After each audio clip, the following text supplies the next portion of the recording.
Menteri Pertahanan Prabowo Subianto sebetulnya tengah memperkuat industri pertahanan Indonesia dengan program Perisai Trisula Nusantara. Perisai Trisula Nusantara rancangan Prabowo Subianto memang tidak bisa terwujud dalam waktu yang dekat. Setidaknya butuh 20 tahun lebih agar program Perisai Trisula Nusantara yang disusun Prabowo kelihatan hasilnya. Prabowo menyusun strategi ini atas perintah dari Presiden Joko Widodo.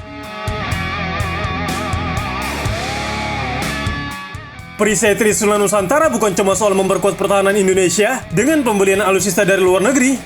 Namun pembelian alutsista dari luar negeri itu harus dibarengi dengan transfer teknologi sesuai dengan Undang-Undang Pertahanan. Kali ini Indonesia mencoba bekerja sama dengan Turki soal pengembangan alutsista. Prabowo Subianto baru saja menerima kunjungan dari Menteri Luar Negeri Turki, HEMR Hakan Fidan.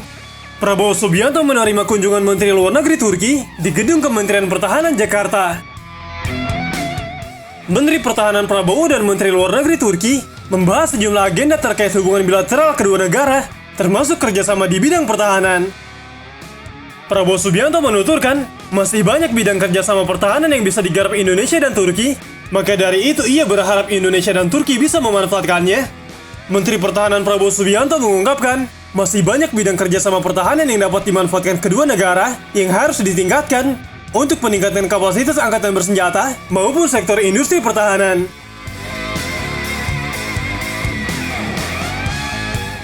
Salah satu kerjasama yang diharapkan terwujud oleh Prabowo dan Turki ialah kerjasama pengembangan Infantry Fighting Vehicle atau IFV.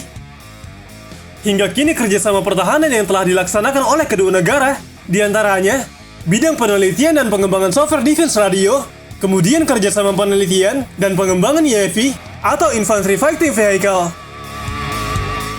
Meski Zaha tidak disebutkan secara langsung, namun banyak yang menduga kesepakatan kerjasama penelitian dan pengembangan IFV yang akan dilakukan oleh Indonesia dan Turki menyangkut tank amfibi ini.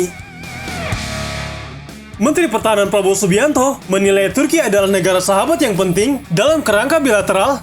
Prabowo Subianto mengatakan, saya melihat bahwa masih banyak ruang dan bidang kerjasama pertahanan yang dapat dimanfaatkan oleh kedua negara di masa mendatang. Ini harus ditingkatkan dalam rangka membangun rasa saling percaya dan peningkatan kapasitas angkatan bersenjata maupun sektor industri pertahanan kedua negara. Indonesia dan Turki memiliki kerjasama di bidang pertahanan yang cukup erat. Kedua negara memiliki dokumen kesepakatan kerjasama di bidang industri pertahanan yang ditandatangani pada tahun 2010. Hubungan erat itu juga tercermin dari adanya forum dialog pertahanan antara Indonesia dan Turki atau Defense Dialog Meeting Indonesia-Turki yang mulai berjalan sejak tahun 2020.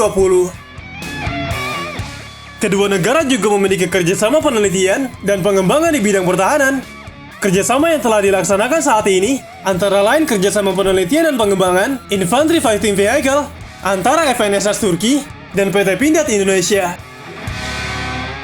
Direktur Utama PT Pindad, Abraham Ose, mengapresiasi dukungan serta kepercayaan Kementerian Pertahanan untuk penggunaan munisi buatan dalam negeri.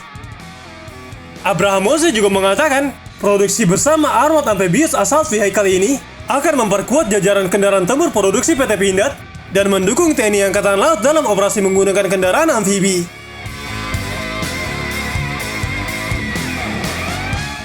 Zaha adalah kendaraan lapis baja amfibi baru yang dikembangkan oleh FNSS Savunma System Larry, produsen kendaraan pertahanan yang berbasis di Turki.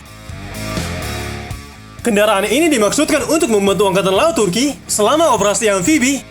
Ini memfasilitasi pergerakan cepat pasukan Angkatan Laut ke lokasi misi dan memungkinkan mereka untuk mengatasi ancaman musuh secara efisien. Saat dikerahkan di darat, kendaraan serbu laut Zaha akan menjalankan tugas sebagai kendaraan tempur lapis baja dengan menawarkan fitur perlindungan balistik dan ranjau yang ditingkatkan kepada pasukan.